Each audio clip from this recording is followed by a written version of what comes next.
ಈಗ ಸಿಗುಂದೂರಿಂದ ಹೊರಟಿದೆಯಾ. ನಿನ್ನೆ ರಾತ್ರಿ ತುಂಬ ಲೇಟ್ ಆದ ಕಾರಣ ಪ್ಲಸ್ ಇಂದು ಬೆಳಿಗ್ಗೆ ಸ್ವಲ್ಪ ರಶ್ ಇದ್ದ ಕಾರಣ ತುಂಬ ವಿಡಿಯೋ ಮಾಡಲಾಗಿದ್ದಿಲ್ಲ. ಆದರೆ ಮಾಡಿದ ವಿಡಿಯೋ ಈಗ ಹಾಕುತ್ತೆ.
ಹೇಳಿದ್ದೆ ಒಂದು ರನ್ ಹೋಗಿ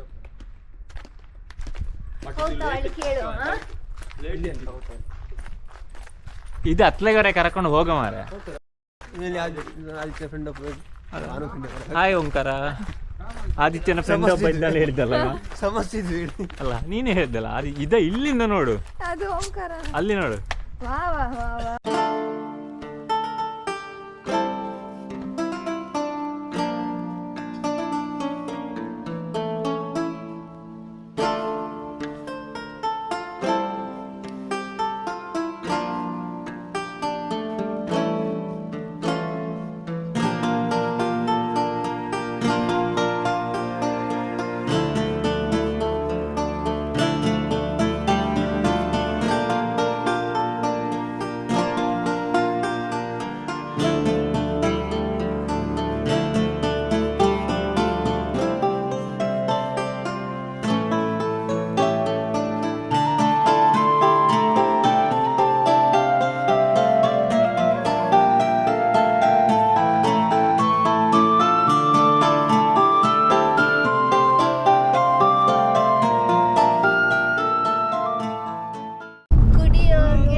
ಇಕ್ಕೇರಿ ದೇವಸ್ಥಾನಕ್ಕೆ ಹೋಗ್ತಾ ಇದ್ದೀರಾ. ತುಂಬ ಹಳೆಯ ದೇವಸ್ಥಾನ ಇದು, ಅಘೋರೇಶ್ವರ ದೇವರ ದೇವಸ್ಥಾನ. ವಿಜಯನಗರ ಕಾಲದಲ್ಲಿ ಅವರ ಕೆಳದಿಯ ರಾಜಧಾನಿಯಾಗಿ ಇಟ್ಟುಕೊಂಡಿದ್ದಾಗ 1400 ಇಸವಿ ಆಸುಪಾಸಲ್ಲಿ ಕಟ್ಟಿದಂತಹ ದೇವಸ್ಥಾನ ಇದು. ಇದು ದ್ರಾವಿಡ ಶೈಲಿಯಲ್ಲಿ.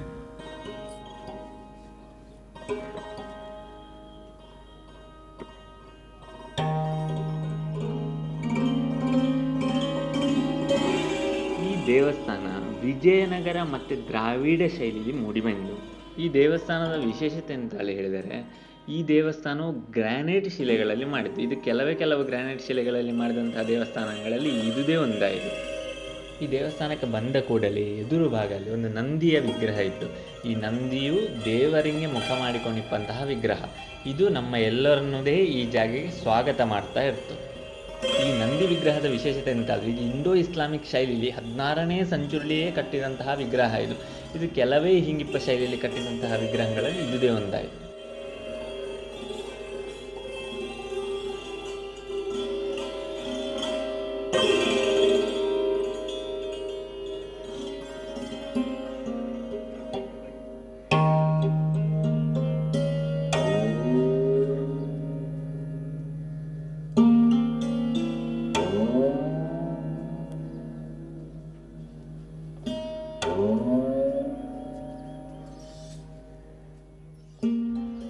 ತಣಿಸುವಂತಹ ಶಿಲ್ಪಕಲೆಯೇ ಇಲ್ಲಿನ ವಿಶೇಷತೆ ಆಯಿತು.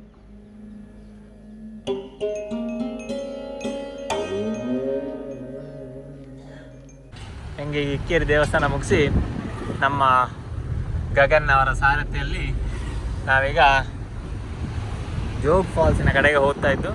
ಈಗ ಒಂದು ಸಾಗರಕ್ಕೆ ಎತ್ತಿತ್ತು, ಇನ್ನೀಗ ಸಾಗರದ ಜೋಗ್ ಫಾಲ್ಸ್.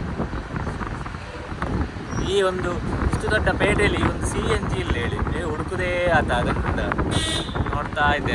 ಸಿಕ್ಕು CNG ಮುಗಿಸಿ ಹಾಕಿಸ್ಕೊಂಡು ಮತ್ತೊಂದು ಹೋಟೆಲಿಂಗ್ ಹೋಗಿ ಒಂದು ರಾಜ್ಯ ತಿಂದು ಒಂದು ಬೆಚ್ಚ ಕಾಫಿ ಕುಡಿದು ಸೀದಾ ಜೋಗ್ ಫಾಲ್ಸ್.